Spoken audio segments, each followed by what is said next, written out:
군요. 오늘 마지막 이완영이 나왔어요. 이완영 의원 나왔네요. 잠깐 들어봅니다.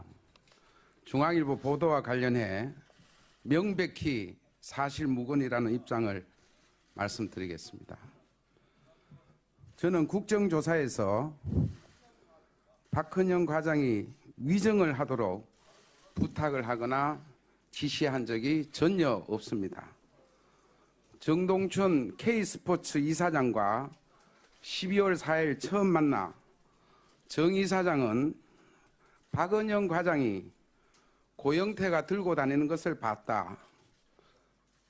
태블릿 PC 충전기를 사오라고 했었다. 고영태 책상 안에 태블릿 PC가 있는 것을 봤다는 등을 전해 들은 것을 저한테 말해 주었습니다. 박 과장으로부터 직접 듣기 위해서 정동춘 이사장이 박헌영 과장에게 전화를 해 같이 보자고 했으나 박 과장은 오지 않았습니다.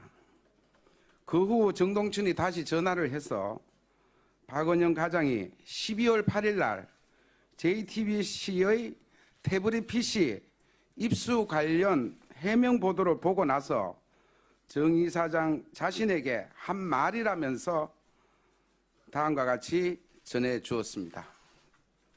더 블루케이 사무실을 세놓고 있는 상태에서 출입문을 번호키로 잠가 놓고 있었는데 JTBC 기자가 찾아와 관리인이 문을 열어주고 태블릿 PC를 가져간 것이라고 해명한 것을 들었습니다.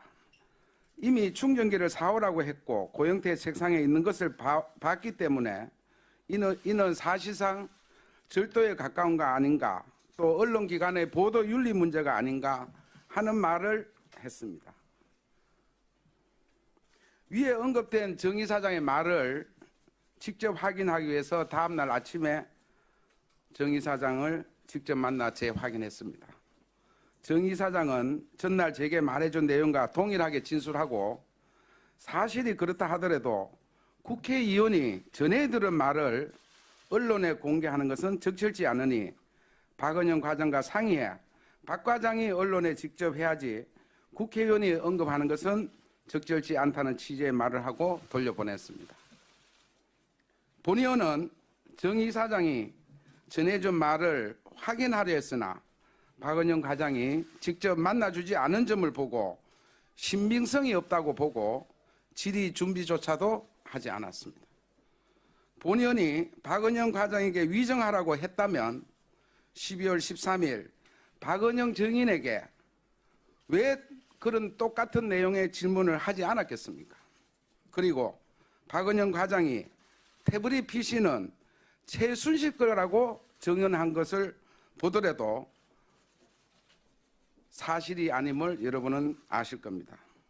국정조사를 하는 국회의원들이 기관 및 정인, 참고인 등과 청문회 전에 만나 의혹을 확인하고 사실관계를 파악하는 것은 여야 의원 구분 없이 이루어지는 일반적인 국정조사의 일환입니다. 제보에 따르면 민주당의 피의원이 여의도에 있는 한정식 집에서 고영태 정인과 12월 12일 두 차례 장시간 만나는 것도 있었다고 합니다. 이런 것을 두고 정인 위정교사로 몰아가며 사실을 왜곡하고 음해해서는 안 될 것입니다. 이 엄정한 국정조사에 특정 세력이 여당 죽이기에 나선 것은 아닌지 심히 의심스럽습니다. 박헌영 과장에게 위정하라고 한 적은 전혀 없었다는 점을 국회의원직을 걸고 다시 한번 말씀을 드립니다. 22일이면 누가 거짓인지 누가 진실인지 밝혀질 것입니다. 또한 위정교사와 관련하여 모든 법적 조치를 검토하고 있다는 것을 알려드립니다. 이상입니다. 자, 지금 위정교사 혐의를 받고 있는 새누리당의 이완영 의원의 기자회견이 있었습니다. 잠시 뒤에 4시 반에 국정조사 특위의 전체 회의가 있습니다. 이완영, 이만희 의원 두 명이 지금 위증교사 혐의를 받고 있습니다. 태블릿 PC와 관련해서 이 최순실의 것이 아니다. 지금 또 법원에는 이경재 변호인이 또 나왔습니다.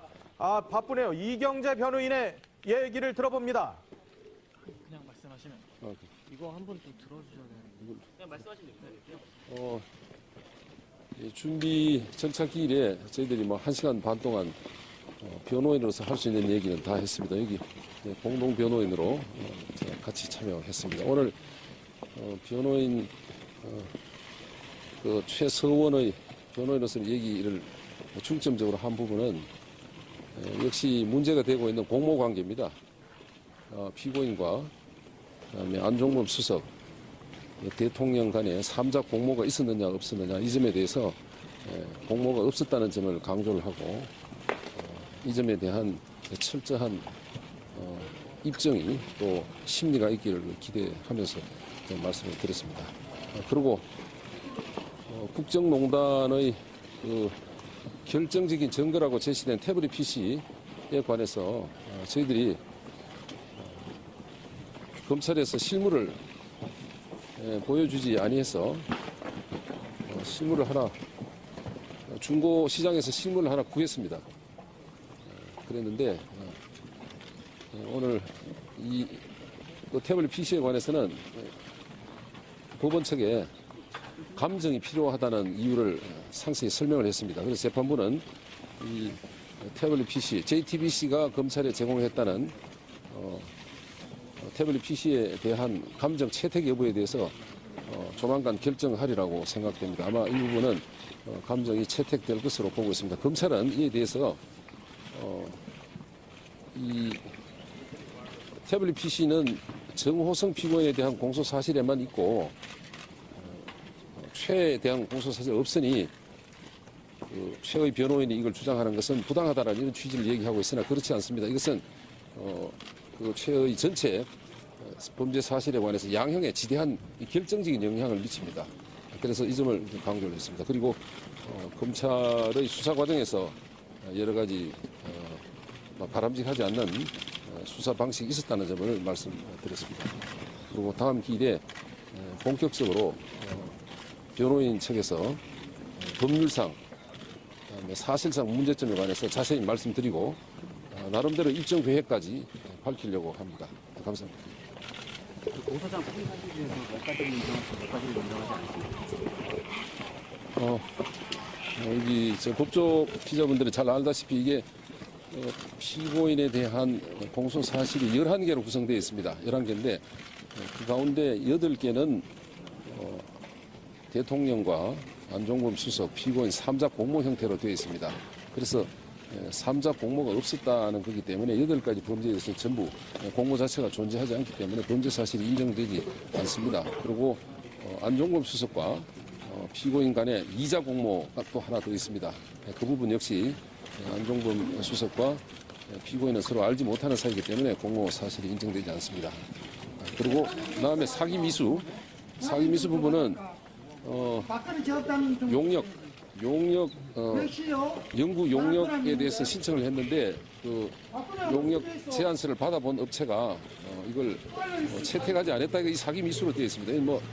근본적으로 민사 문제이기 때문에 범죄 사실 인정되지 않는다는 거고요. 그 다음에 더운터 사무실에 있는 컴퓨터를 파기했다라는 부분이 있습니다. 이 부분은 법리적으로 문제가 있기 때문에 법리적인 문제를 얘기했습니다. 전반적으로는 인정되지 않는다는 그런 취지입니다. 11가지 전부 부인하시는 거예요? 전반적으로 그렇다고 봅니다. 모든 혐의를 부인하시는 거죠? 근데 이거를 모든 혐의라고 해야 될지 모르겠는데 공모 관계 부분은 전혀 사실이 아닙니다. 대통령과의 공모 관계도 사실이 아닙니다. 네, 사실. 그 독일에서 들어올 때는 뭐 잘못했다 뭐 이렇게 하다가 갑자기 이렇게 검찰 공소 사실 이후에는 저기 부인한 이유가 뭔가요? 그 부인이라는 것이 이게 지금 그러니까 현재 본인이 얘기하는 거하고 법정에서 변호인이 공소 사실에 대해서 어떤 부분을 인정하고 어떤 부분은 인정하지 않고 하는 부분은 완전히 법리적인 판단에 관한 문제입니다. 그래서 이 부분을 같이 함께 섞어서 이렇게 얘기하는 것은 적절하지 않다고 생각합니다. 최순실 씨가 인정하는 부분이 있나요? 범죄 혐의에 대해서. 지금 취지가 무슨 취지인지 그러니까 이게 모르겠는데요. 법리적으로 부인을 하는 것인지 아니면 사실관계는 인정을 하는 것인지. 자세한 부분인데 다 있기 때문에 아직 기록 검토 중에 있기 때문에요. 그 사실관계는 인정한다는 취지신가요? 지금 이렇게 간단하게 얘기할 수 있는 성질이 아닙니다. 공소장만 하더라도 무려 26페이지에 달하고 오늘 제가 제출한 의견서만 해도 30여 쪽에 달해요. 그렇기 때문에 여기서 그렇게 간단한 명제를 가지고 얘기할 수는 없습니다. 일부 인정하는 사실관계는 있는 것이죠. 그러니까 질문을 그렇게 하지 마시고 어떤 사실에 대해서 얘기를 한번 해보세요. 그러니까 사실관계 전부를 다 부인하시는 건가요? 사실관계는 어떤 사실관계가 그러니까 공소장에 나와 있는 사실관계가 있지 않습니까? 근데 그 사실관계 전체를 다 부인하시는 거죠. 저는 그런 면에서 답을 하지 않겠습니다. 그럼 그 검찰의 약간 조사 과정에서 뭘 했다는 거예요? 아까 법정에서도 말씀하셨는데. 이것밖에 저기 벌어먹이시다. 자, 지금 최순실 씨의 변호인 이경재 변호사의 얘기를 들으셨습니다. 최서원의 변호사라고 계속 거듭 얘기를 하고 있습니다. 개명을 했기 때문에 개명 이름은 최서원입니다. 최순실의 변호인 이경재 변호사는 대통령과 정호성, 최순실 간에 3자 공모가 없었다는 점을 거듭 강조를 했습니다.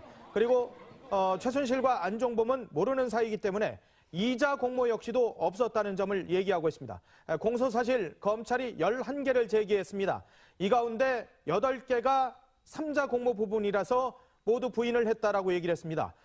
기자들의 거듭된 질문이 있었습니다. 11개 중에 8개를 부인을 했기 때문에 그렇다면 3개는 인정하는 것이냐, 인정하는 게 뭐냐라는 질문을 거듭 했습니다마는 이경재 변호사는 간단히 얘기할 문제가 아니다.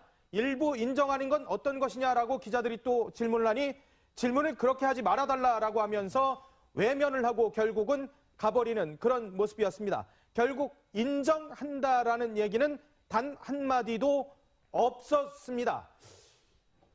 모든 것을 다 부인한다는 얘기죠. 그러니까 지금. 다 부인한다는 얘기죠. 그리고 네. 12월 29일 날 입증 계획을 자기들이 밝히겠다는 겁니다. 예. 어차피 이 재판은 길게 갈 거 각오해야 한다라는 게 메시지입니다. 헌재 재판도 길어지겠어요, 이러면은. 네, 다 모든 게 뭐 인권 문제까지 지금 얘기하고 있다는 거 아니겠어요? 그렇죠. 지금 인권 문제를 얘기했다고 하는데 아까 변호인 접견이 69회라고 했어요. 하루에 두세 번을 만나는데 그거 엄청 많이 저는 만나는 언제 거잖아요. 강압 수사가 이루어졌는지 또 지금 구치소에 있는 사람이에요. 길거리에서 임의 동행한 게 아닌데 예. 검찰에서 강제로 끌어가 수사를 했다. 구치소에 있는 사람을 데려다 수사하는 게 강제인지 이 부분에 대한 법리적인 해석도 저는 궁금합니다. 하하, 그렇군요. 자, 이 상황들은 이어지는 시사큐를 통해서 저희가 자세히 전해드리도록 하겠습니다. 지금까지 사건을 쏘다 시간이었습니다. 고맙습니다. 정 이사장은 박은영 과장이 고영태가 들고 다니는 것을 봤다. 태블릿 PC 충전기를 사오라고 했었다. 고영태 책상 안에 태블릿 PC가 있는 것을 봤다는 등을 전해 들은 것을 저한테 말해 주었습니다. 박 과장으로부터 직접 듣기 위해서 정동춘 이사장이 박은영 과장에게 군요 오늘 마지막 승부 이완영이 나왔어요. 이완영 의원 나왔네요. 잠깐 들어봅니다. 중앙일보 보도와 관련해 명백히 사실무근이라는 입장을 말씀드리겠습니다.